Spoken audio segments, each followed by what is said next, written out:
Well, I think I'm just gonna do another update on some of the finds that I made about 2-3 weeks ago, and it's been raining since then, so I haven't I've been canned inside of the house for this past week. So yeah, I'm just eager to get outside and find some fossils and metal detect. So when the weather turns and everything's dry, probably take the camera with me, so show you around.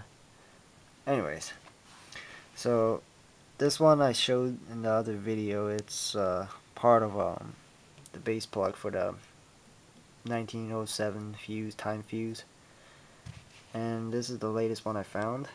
It is the same exact thing, except the top portion is not blown off. It is almost blown off. I'm not sure if you can see the dent, but yeah. So that hole isn't supposed to be there. So I thought that was pretty cool. Here's a more interesting one. It is a base plug or base fuse of a probably high explosive shell, and it's broken off from here and up, so I'm not exactly sure how tall or big this was. Just got the base portion, so it's got like a copper or brass core, and I don't think that hole is supposed to be there, but anyways, yeah. It's also got these little two notches for it to fit the tool to screw in the fuse. But anyways, so if you know what it is, or have an idea of what it is, I'm all ears, because I tried to look it up and I couldn't find anything. So it's a mystery fuse. Another interesting part about it is I found this fragment a week or two prior to this, and it is a bottom fragment of a shell. So it's got this bottom part and the outer wall, and here's a fuse well and this threading. And well, just out of curiosity, I just happened to place it together, and well, sure enough, the depth, the fuse well, the depth, and the threading size, it's kind of deformed, but threading size is exactly the same. The angle, the arc angle of the well and the fuse matches perfectly. Let's see if I can get it together. But there we go. So I am almost certain that this fuse type belonged to this same shell type, so I thought that was pretty cool. And from what I can see, it's at least 130 millimeter shell, so that is pretty darn big.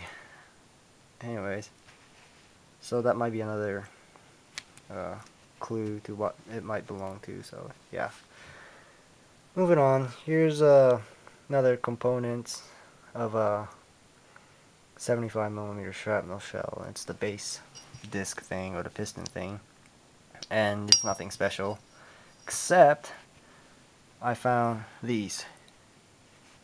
So you can clearly tell the size difference.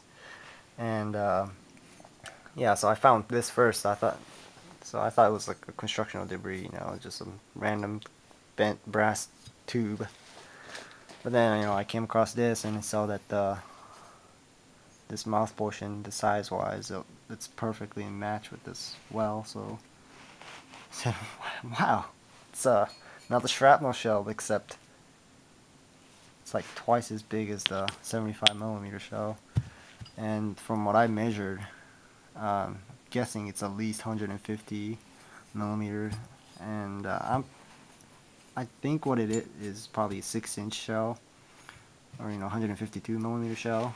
But yeah, talk about overkill. So this thing weighs like 3 pounds, so maybe I'll be able to find a shell that goes with this, so I don't know. But anyway, so all this tells me that there's multiple caliber shells, and well, diversity is good. Keep me entertained for a while. So we'll be able to go out soon and see what we can find. And I think I'll just upload this real quick, so see you guys later.